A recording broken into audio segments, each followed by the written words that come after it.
28장 거룩한 옷 한번 따라서 고합시다. 거룩한 옷.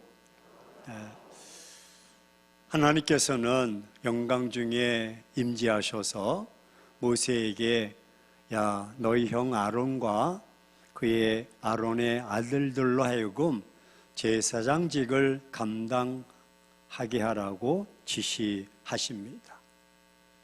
하지만 본문에 보면은 아론이나 아론의 아들들에 대한 어떤 영적인 면, 인적 상황이 전혀 언급되어 있지 않습니다. 어떻게 준비되어 있고 얼마나 신앙이 좋은지, 그리고 제사장으로 세우는 이유에 대해서도 전혀 언급하고 있지 않습니다. 반면에 하나님께서는 제사장의 옷을 만드는 자가 그 마음에 지혜 있는 자가 되어야 함을 말씀하시고, 그리고 하나님의 영을 받은 자여야 한다고 말씀하십니다. 즉 아론과 그 아들들에 대해서는 마음에 지혜가 있는지, 영이 충만한지, 성령이 충만한지 여부를 조건으로 달지 않았습니다. 하지만 하나님은 이 제사장들, 그들이 입을 제사장의 옷을 만드는 자에게는 특별히 하나님의 지혜와 하나님의 영이 임해야 된다고 말씀하십니다. 사람들에게는 누구나 옷이 필요합니다. 이 옷은 추위나 더위를 이기는 기능도 있지만 때로는 자신을 꾸미고 단정해서 다른 사람에게 자신을 돋보이게 하는 기능도 가지고 있습니다. 가끔씩 우리 주변에서 독특한 옷을 입은 사람들을 보게 됩니다. 소방관, 소방관 부끄러웠구나. 경찰관, 대부분 알지요. 군인도 대부분 압니다. 미아원도 청소하러 왔구나. 이들이 입은 옷은 이들이 무엇을 하는 사람인가를 쉽게 알게 해 줍니다. 오늘 성경에도 특별한 옷에 대해서 이야기해 주고 있는데 2절 말씀에 내 형 아론을 위하여 거룩한 옷을 지어 영화롭고 아름답게 할지어다 라고 말씀합니다. 그들이 여호와의 명령대로 거룩한 옷을 만들게 됩니다. 여기서 말하는 거룩함이란 그럼 어떤 의미일까요? 이들이 이 옷을 어떤 방법으로 만들었기에 이 옷을 거룩한 옷이라고 할까요? 3절 말씀해 보니까 너는 무릇 마음에 지혜 있는 자, 곧 내가 지혜로운 영으로 채운 자에게 말하여 아론의 옷을 지어 그를 거룩하게 해서 내게 제사장 직분을 행하게 하라 하셨습니다. 하나님께서는 모세에게 대제사장이 입어야 할 거룩한 옷을 영화롭고 아름답게 만들도록 친히 지시하셨습니다. 왜냐하면 이 옷은 하나님을 섬기는 거룩한 목적에 쓰여질 옷이었기 때문입니다. 따라서 이 옷을 만드는 데에는 특별한 사람과 특별한 기술이 필요했던 것입니다. 그래서 하나님은 이 옷을 아무나 만들도록 하지 않으셨고 오직 지혜로운 영으로 채운 자를 선발해서 그들로 하여금 만들도록 지시하셨습니다. 하지만 여기에 많은 의문점이 있습니다. 이 옷은 누가 입는 옷이기에 거룩한 옷이라고 이름을 붙였을까? 청색, 홍색, 자색 이런 실로 짜서 만든 것을 보면 매우 화려한데 운동회나 중요한 스포츠 경기에서 입는 옷을 만든 것일까? 하나님께서 직접 나서서 만들라고 하신 것을 보면 이거는 예사로운 옷은 아닌 것 같습니다. 하지만 어디에서 입고서 움직이는 옷이기에 특별히 제작을 부탁했을까? 여러분, 옷이면 그냥 옷이지 무슨 거룩한 옷이라고 이야기할까? 아, 비싼 옷, 값싼 옷, 아, 그건 명품이야, 그건 짝퉁이야 라고는 구별할 수 있지만 말입니다. 그리고 이 옷을 입으면 정말 특별한 사람이라도 된다는 것입니까? 정말 이 거룩한 옷을 만들라고 하신 이유가 궁금하지 않을 수가 없습니다. 이 옷은 누구를 위해서 만든 옷입니까? 왜 이 거룩한 옷을 만들라고 하셨을까? 이 옷의 주인은 누구입니까? 그리고 이 옷의 용도는 무엇입니까? 오늘 여러분 중에 이 옷을 본 자나 입어본 사람이 계십니까? 아마도 아무도 없을 것입니다. 아무도 입어본 적이 없는 옷이 맞습니다. 이 옷은 아무나 입을 수 없는 특별한 옷 또한 맞습니다.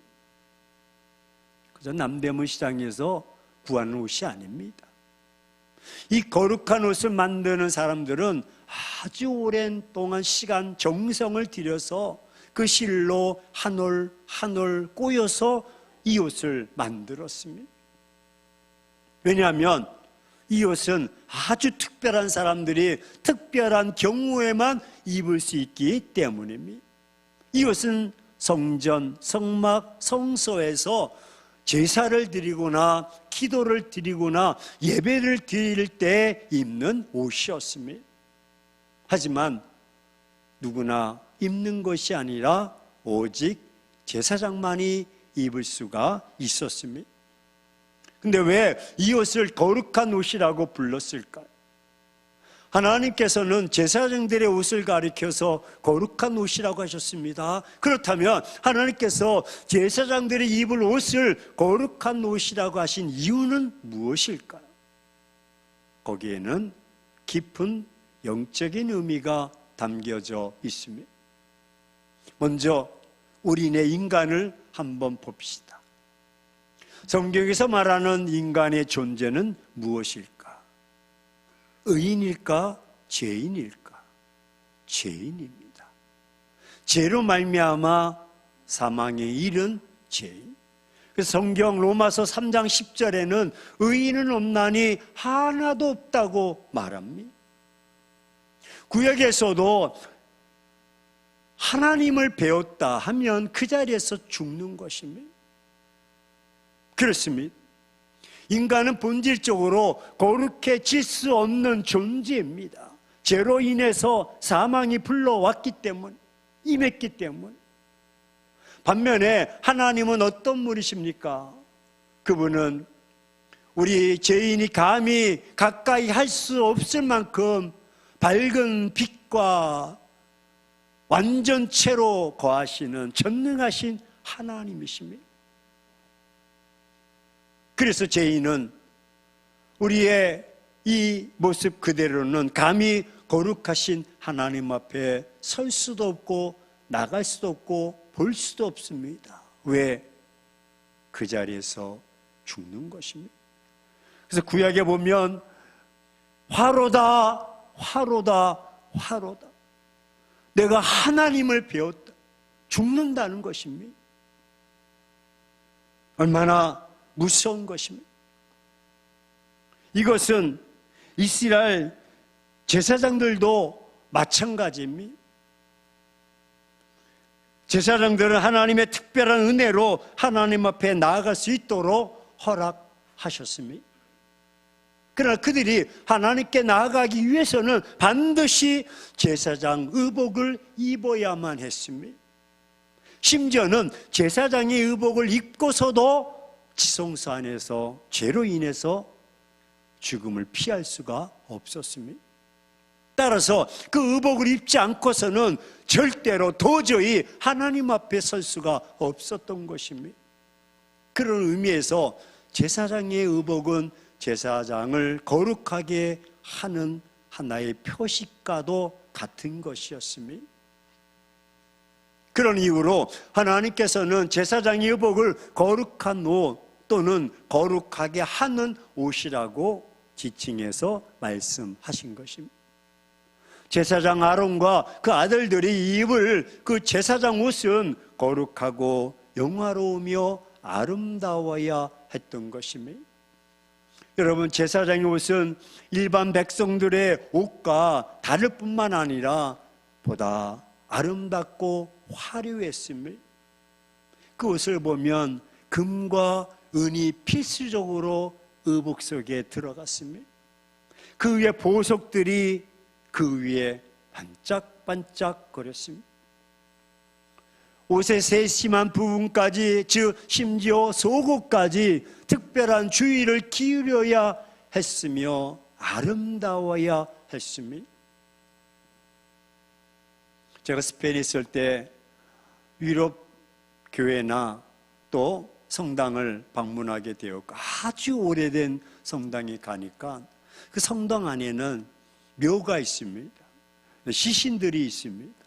그래서 교회에 성당에 혁혁한 공을 세운 자들의 시신을 안치해 놓고 또 보여주기도 합니다. 반면에 또 옆에는 그동안 쭉 내려왔던 교황들이 입었던 성의를 전시해 놓았는데요. 와, 성의를 보고 깜짝 놀랐습니다. 제가 보기에도 들어보지는 않았지만, 왜 만져볼 수가 없으니까, 적어도 한 20kg 내지 30kg 정도에 될 무게인 것처럼 금과 은과 보석으로 샹찰란하게 다 붙여놨습니다.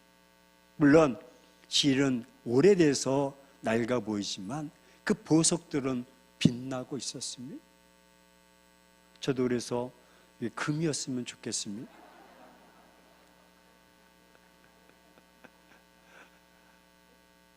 역사가 요세푸스는 이 제사장의 옷을 보고, 야, 이보다 더 화려한 옷은 세상에 없을 것이라고 탄식했습니다. 뿐만 아니라 하나님께서는 제사장의 옷을 만드는 사람들을 특별한 마음의 지혜를 주시고 하나님의 영을 주셔야 한다고 하셨습니다. 그렇습니다. 왜냐하면 이 거룩한 옷은 하나님을 섬기는 우리의 자세를 알려주는 특별한 의미를 담고 있는 옷이기 때문입니다. 그렇다면 제사장 옷을 이처럼 아름답게 또 세심하게 만든 이유는 무엇일까? 이 옷을 거룩한 옷으로 만든 것은 그만한 이유가 있어서입니다. 그렇습니다. 이 옷은 아무나 어디서나 입을 수 없듯이 하나님을 섬기는 하나님의 자녀들은 이 옷을 입은 자처럼 함부로 살아서는 안 된다는 것입니다. 여기서 말하는 거룩함이란 구별의 뜻을 가지고 있습니다. 성별의 뜻을 가지고 있습니다. 이 옷을 입지 않은 다른 자들과 구별되게 우리는 말을 해야 되고 구별되게 행동을 해야 한다는 것입니다. 왜? 제사장의 옷을, 거룩한 옷을 입었기 때문에. 이 옷을 입은 제사장처럼 모두가 자신이 특별한 존재임을 알아야 한다는 것입니다. 그렇습니다. 여러분, 놀라운 반전이 있습니다. 하나님께서요, 우리의 눈에 보이지 않지만 하나님께서는 우리에게 이 옷보다 더 특별한 옷을 이미 입혀주신 줄로 믿습니다.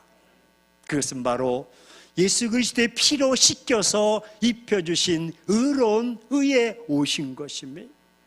주님의 보혈로 씻어주시고 빨아주신 옷입니다. 아무리 세정으로 빨아도 흔적이 있지만 그리스도의 보혈로 정결케 해주신 의의 옷입니다. 그래서 우리는 하나님의 자녀가 된 새 옷을 입고 특별한 사람입니다.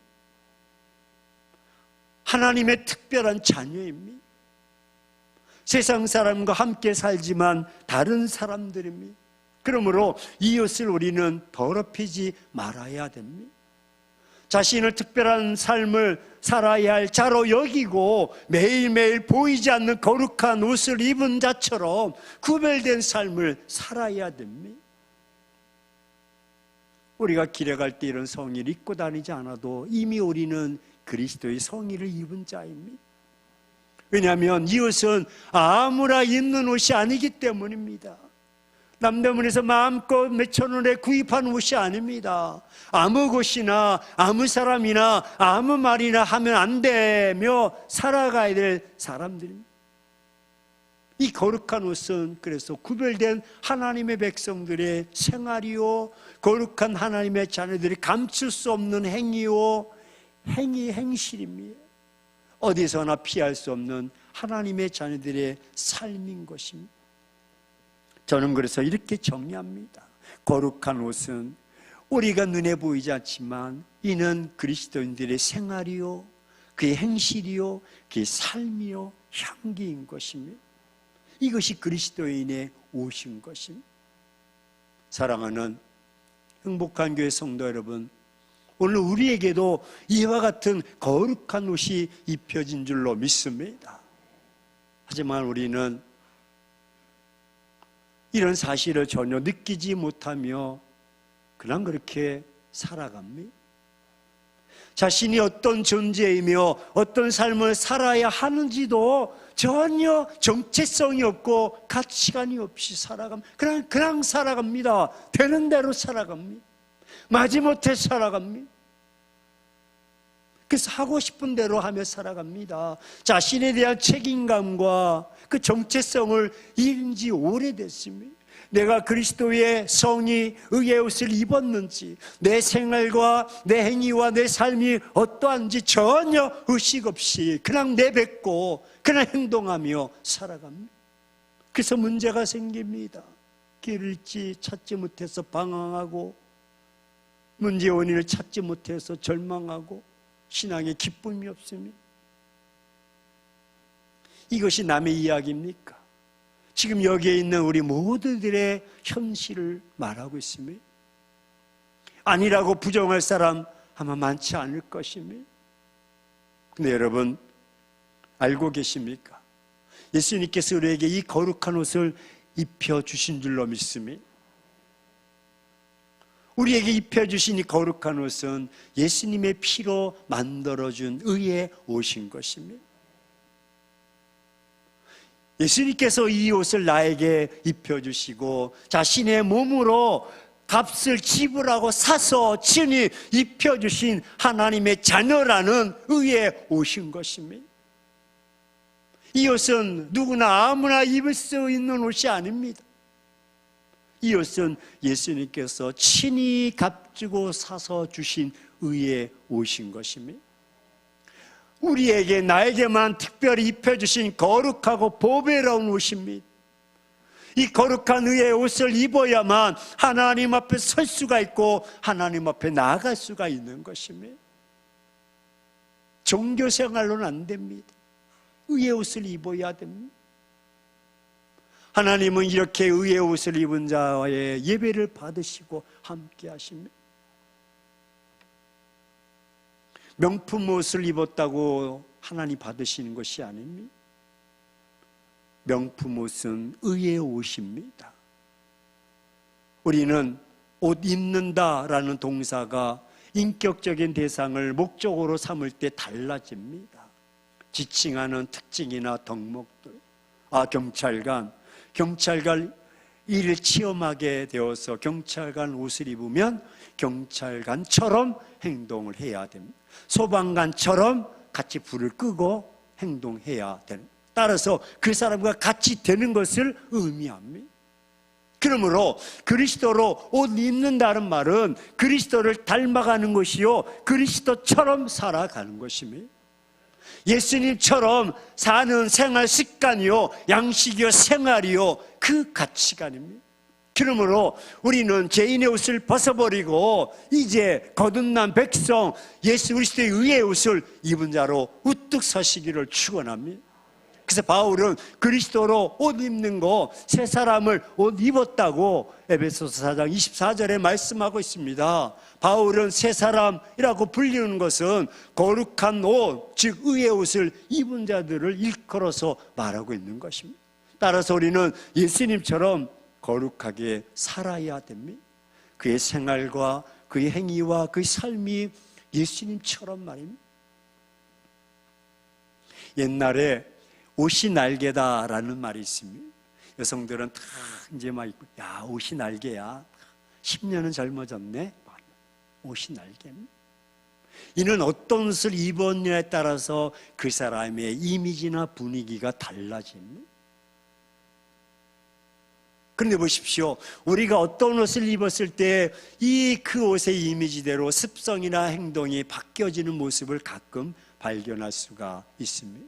그것은 옷이 그 사람의 됨됨이나 인격을 형성하는 데 큰 영향을 미친다는 뜻입니다. 따라서 아름다운 깃털이 아름다운 새를 만든다라는 이 사실을 잘 대변해 주는 격언이 되는 것입니다. 마찬가지로 우리가 예수 그리스도로 옷 입는다는 것은 단지 우리의 외모만 아니라 교회 출석만이 아니라 우리의 속사람까지 그리스도를 닮아가는 것입니다.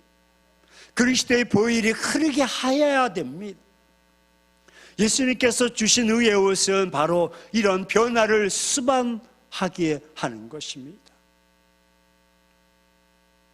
우리들은 이 옷을 입고 있는 것을 가끔 부담스럽거나 창피스럽게 여기기도 합니다.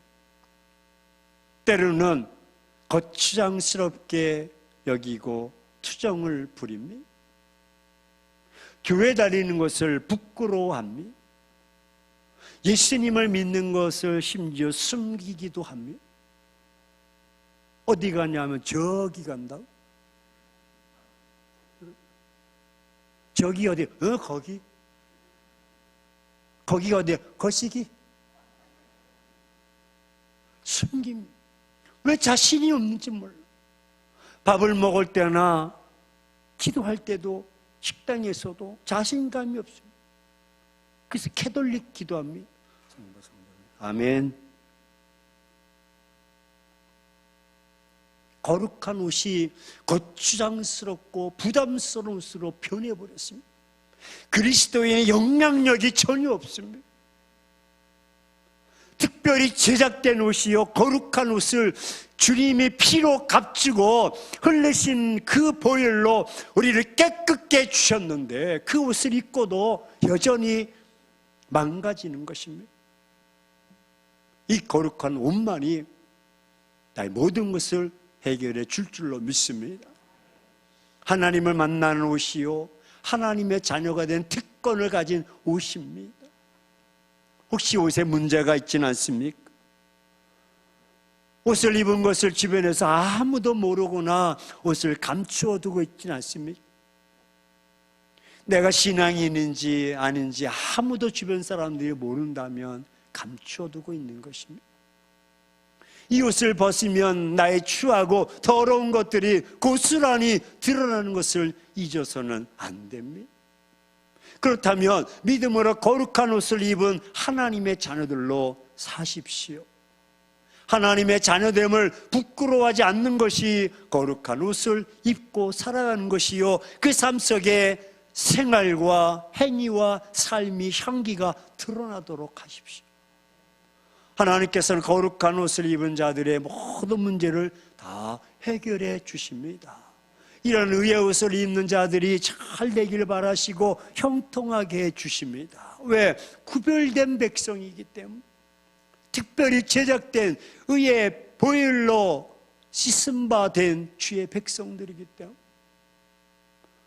의의 옷을 입는 자는 하나님의 권세를 사용할 수 있는 특권이 있습니다. 사랑하는 행복한 교회 성도 여러분, 이제 주일날만 의의 옷을 입고 오지 맙시다. 날마다 의의 옷을 월요일부터 토요일까지 계속 의의 옷을 입고 살아갑시다. 당당히 하나님의 자녀답게 그의 생활에서, 그의 행위에서, 그의 삶에서 향기를 드러내며 떳떳하고 멋지게 좀 살아갑시다. 아무나 입는 옷이 아니지 않습니까? 구별된 자만이 입는 특별한, 값으로 살 수 없는, 값으로 환산할 수 없는 엄청난 고가의 옷입니다. 그냥 장롱 속에 묻어둔 면허증처럼 이 고가의 옷을 묻어두지 말고 다 걸쳐서 나의 삶의 향기를 드러내며 그리스도인답게 그렇게 하나님의 자녀답게 살아갑시다. 예수 믿는 것을 자랑하고 증거하며 살아갑시다. 이런 나의 모습을 보여주는 것만으로도 나는 이 옷을 입은 자요, 내가 예수 그리스도를 자랑스럽게 여겨야 예수님도 나를 자랑스럽게 여기는 것입니다. 만약 여러분들이 이 말씀을 듣고도 그 거룩한 옷, 의의 옷을 장롱 속에 묻어둬 버리고 그냥 세속에 때 묻은 거 그냥 하고 예수 믿는지 안 믿는지 그냥 그렇게 숨겨가면서 살아간다. 무슨 천국된 백성으로 살아갈 수가 있고 하나님 앞에 설 수가 있겠습니까? 이제 결단합시다. 의의 옷을 입고 우리의 생활과 우리의 행실과 우리의 삶과 그 향기가 쫙 넘쳐나서 그 말씀대로 살아가는 것입니다.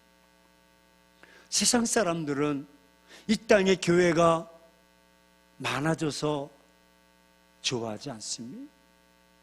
이 땅에 성도들이 부흥되고 교회가 부흥된다고 좋아하지 않습니다.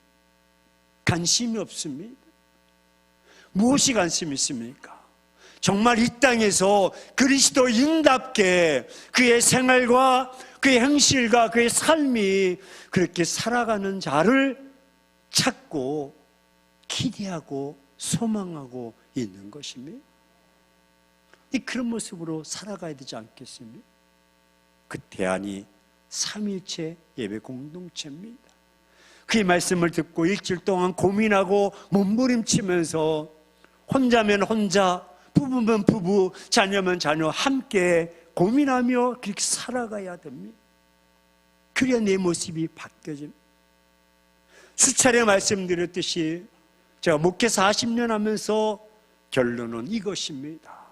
여러분 자녀들로부터 우리 아빠는 목사야, 우리 아빠는 장로님이야, 우리 엄마는 검사야, 집사야 라는 소리가 아니라 야, 우리 엄마 아빠는 진짜 그리스도인이야. 이 소리를 듣지 못했다면 여러분 완전한 자로 설 수 없는 거예요. 이 소리를 들으려면 삼일체 예배 공동체로 아이들 앞에 말씀을 고백하며 살지 못했다면 회개하고 눈물 흘리고 그렇게 살았다면 살아보니까 하나님이 이렇게 우리 가정을 나를 이렇게 지켜주시고 함께 하셨다. 그렇게 살아가는 자녀에게 축복해주고 사랑해주고 안아주고 잘했다. 하나님이 너를 통해서 펼치실 하나님의 세계를 바라보니 엄마의 가슴이 막 터질 것 같다. 축복하고 부둥켜 안고 울고 할렐루야 감사하고 이런 가정을 하나님이 어떻게 그냥 내버려 두시겠습니까? 이렇게 구별된 의의 옷을 입고 있는 그 가정을 어떻게 하나님이 그냥 외면하시겠습니까? 찾읍시다.